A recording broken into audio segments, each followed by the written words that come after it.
the cornfield with no way out.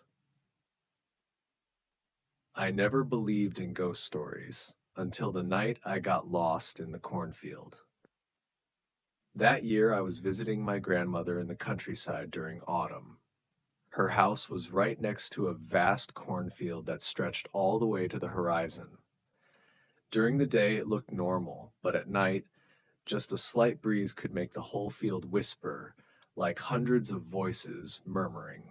My grandmother always warned me not to go into the cornfield after dark, but that night, after arguing with my mom, I stormed off in anger.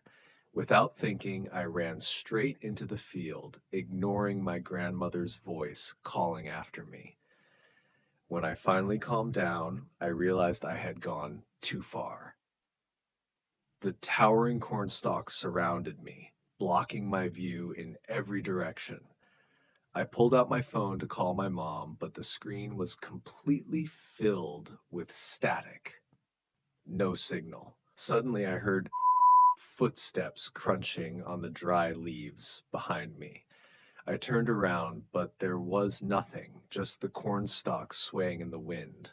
A strong gust blew through, sending a chill down my spine. And then I noticed something that made my heart stop. The wind was blowing from my left, but the cornstalks behind me were swaying in the opposite direction, as if something was moving through them, slowly creeping closer. I held my breath, straining to listen, and then a bony, cold hand suddenly reached out from between the cornstalks and grabbed my arm. I screamed, yanking myself free, and ran as fast as I could. But no matter how far I ran, the cornfield seemed endless, with no way out. Just as I was about to collapse from exhaustion, I saw a faint light ahead. My grandmother's house. I sprinted towards it, tripping over my own feet, and threw myself against the door. She opened it and pulled me inside before slamming it shut behind me. I looked up at her, still trembling, trying to find the words to explain what had happened.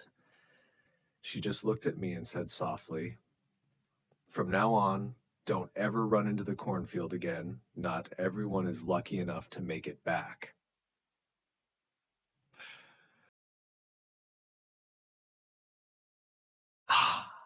The walking scare. I swear, what I'm about to tell you is true. No matter how much I want to forget, this memory still haunts me every time I see a cornfield. I grew up in a small town not far from an abandoned cornfield. People whispered that anyone who entered after midnight never came back.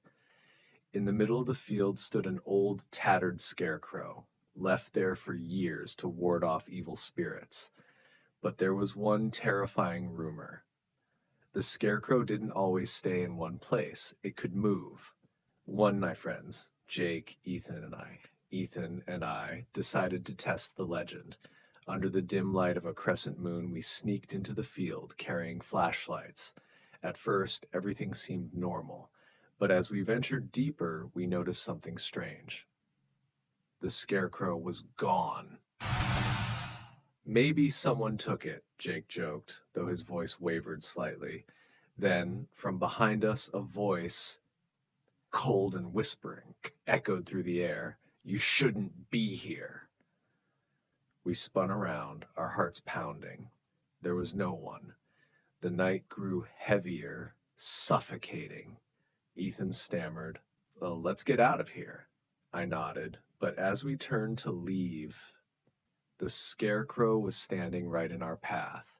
Its ragged clothes fluttered in the breeze, its straw head tilted to one side, its empty eyes locked onto us. I felt my breath catch. Jake hesitated, then shone his flashlight at it, but the light flickered and died instantly. Darkness swallowed us whole. Then came a sound, a rustling, like hundreds of hands scratching at the corn stalks. "It's coming!" Ethan shrieked. Panic took over. We ran, but the cornfield stretched endlessly, offering no escape. I could feel something behind us, step by step, closing in. Then I tripped. I scrambled to get up, desperate. and that's when I saw it. The scarecrow was right in front of me. It was closer than before.